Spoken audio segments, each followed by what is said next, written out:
निम्नलिखित दिए गए विकल्पों में से उस शब्द युग्म का चयन कीजिए जो आपस में उसी प्रकार संबंधित हैं जिस प्रकार नीचे लिखे गए शब्द युग्म आपस में संबंधित है, जैसे स्कूल, स्टूडेंट। ठीक है, तो मेरे प्यारे मित्रों नीचे 4 ऑप्शन दिए गए हैं, राइट लगाने की कोशिश कीजिएगा। जिन्होंने यहाँ पर 1 नंबर पर टिक किया बिल्कुल राइट आंसर है अस्पताल, रोगी। ठीक है, कंसेप्ट क्या है मेरे प्यारे मित्रों, जिस प्रकार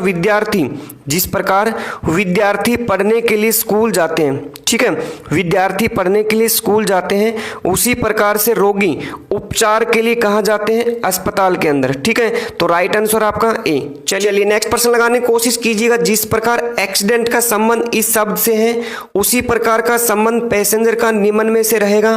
तो मेरे प्यारे मित्रों बिल्कुल सिंपल सा कंसेप्ट है।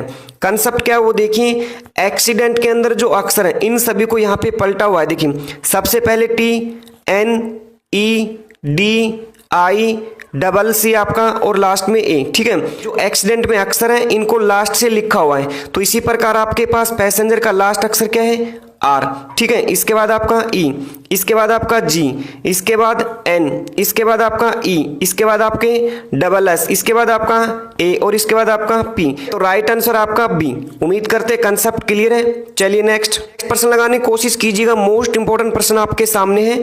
उस आकृति का चयन करें जिसमें दी गई आकृति अंतर्निहित है। तो मेरे प्यारे मित्रों आपको यहाँ पर एक फिगर दी गई है, एक आकृति दी गई है। ये आकृति आपको नीचे 4 ऑप्शनों में कहीं ना कहीं छिपी मिलेगी। ठीक है, उस ऑप्शन को आपको फाइंड करना है। तो मेरे प्यारे मित्रों इस प्रश्न का राइट आंसर जाने वाला है डी के साथ। ठीक है, कंसेप्ट आपको समझ में आ चुका है। देखिए इसके अंदर ये जो फिगर देख रहे हैं कुछ इस प्रकार की, देखिए हमारे पास यहाँ पे इस प्रकार की फिगर है। ठीक है, इसके बाद यहाँ पे ये लाइन देखिए, यहाँ पे जो लाइन है इसके सामने यहाँ पे लाइन देखिए।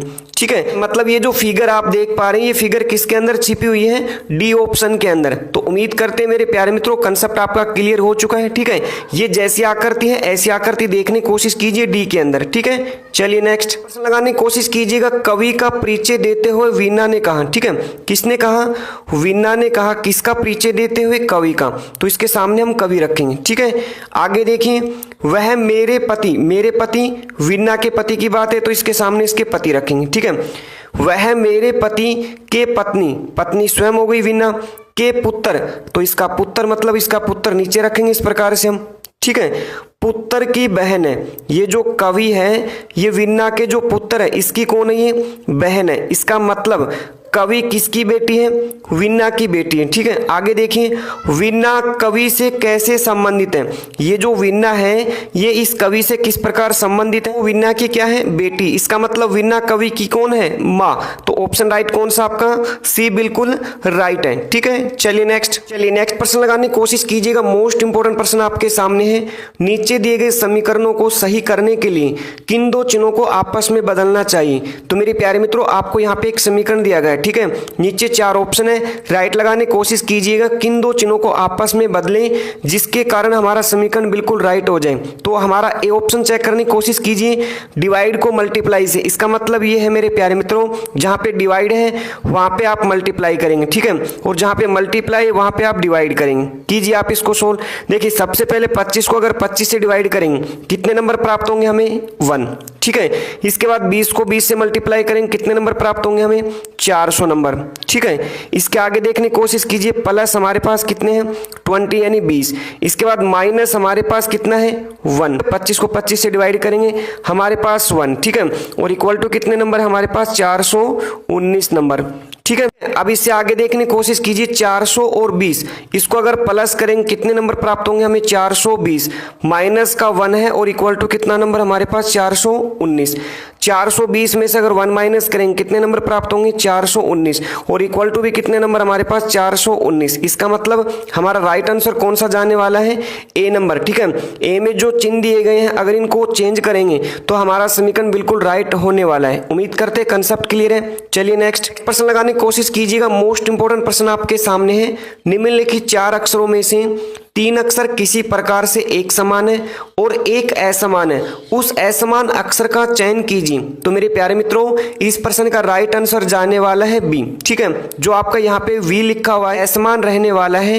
कंसेप्ट क्या है आपका, जो ए ऑप्शन में देखने की कोशिश कीजिए ई, सी में देखने की कोशिश कीजिए आई और डी में देखने की कोशिश कीजिए यू। ये सभी क्या है आपके स्वर है। ठीक है, सभी क्या है आपके वोवल है, जबकि वी जो देख पा रहे हैं आप लोग ये क्या आपका व्यंजन है। ठीक है, तो हमारा राइट आंसर आपका बी ऑप्शन। ठीक है, चलिए नेक्स्ट प्रश्न लगाने की कोशिश कीजिएगा। मोस्ट इंपोर्टेंट प्रश्न आपके सामने है, नीचे दी गई आकृति में कितने त्रिभुज हैं। तो मेरे प्यारे मित्रों, आपको यहाँ पर एक आकृति दी गई है। ठीक है, इसमें आपको त्रिभुज फाइंड करना है। तो बिल्कुल सिंपल सा कंसेप्ट है। कंसेप्ट क्या है वो देखिए, आपको हमने इस प्रकार बता रखा, अगर इस प्रकार की आकृति आपको दिखाई दी तो आपको सिंपली इनमें नंबर रखने इस प्रकार से और इन नंबर को प्लस करना है। 1 + 2 कितने नंबर प्राप्त होंगे हमें 3। तो इस प्रकार की फिगर देखने की कोशिश कीजिए यहाँ से यहाँ तक। ठीक है, तो 1 + 2 कितने नंबर प्राप्त होंगे 3। ठीक है, इससे नीचे यहां तक देखने की कोशिश कीजिए 1 + 2 कितने नंबर प्राप्त होंगे हमें 3। ठीक है, इसके बाद इससे नीचे देखने की कोशिश कीजिए, यहां से यहां तक देखने की कोशिश कीजिए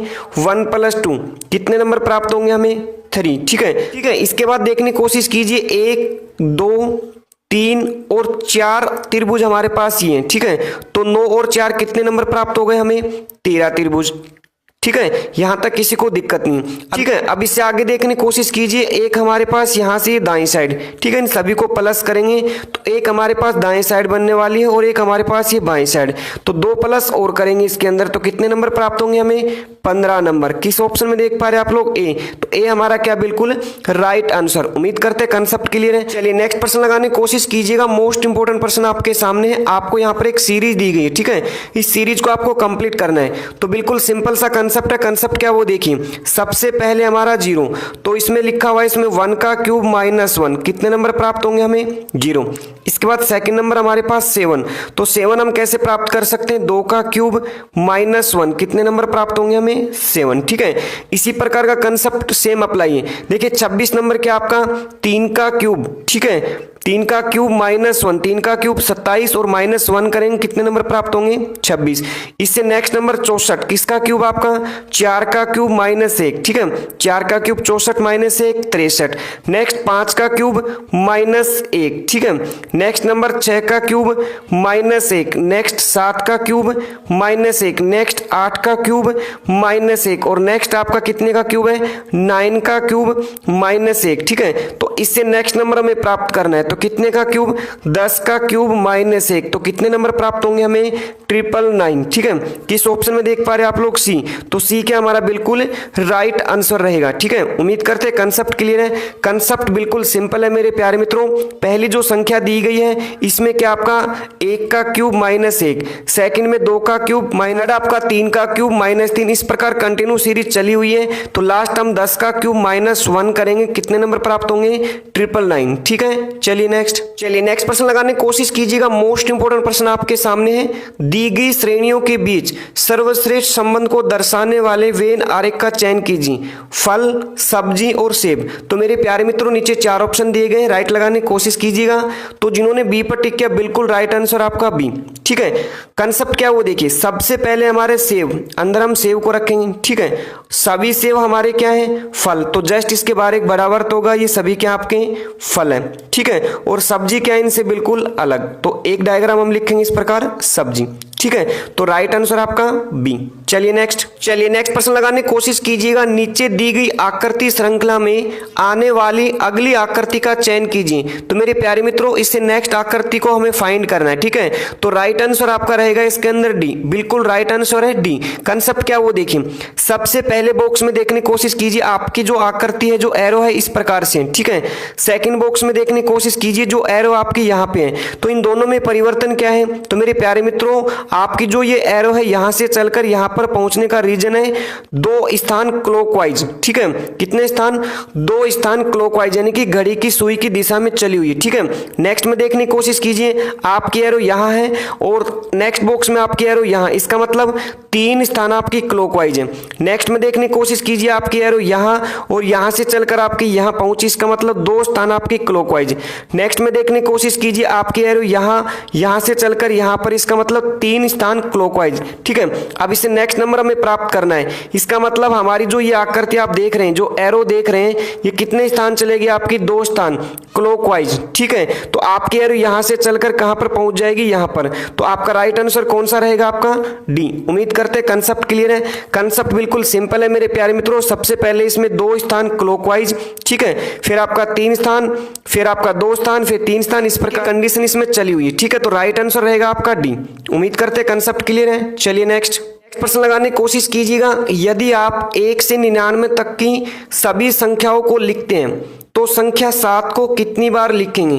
तो मेरे प्यारे मित्रों, इस प्रश्न का जवाब आप हमें कमेंट बॉक्स में देंगे। ठीक है, और इन सभी की जो पीडीएफ है, अपना जो टेलीग्राम चैनल है प्रदीप सर रीजनिंग, उसको ज्वाइन कीजिए। वहां पर सभी प्रकार की पीडीएफ मिलने वाली है, लिंक डिस्क्रिप्शन में। ठीक है, तो उम्मीद करते हैं मेरे प्यारे मित्रों आज के सभी प्रश्न आपको अच्छे समझ में आ चुके हैं। तो कितने प्रश्नों के सही सही जवाब आप लोगों ने दिए हैं, कमेंट बॉक्स में अपना स्कोर हमें जरूर बताएंगे। ठीक है, तो इसके बाद इसके नेक्स्ट भाग मिलते हैं। तब तक के लिए सभी का धन्यवाद।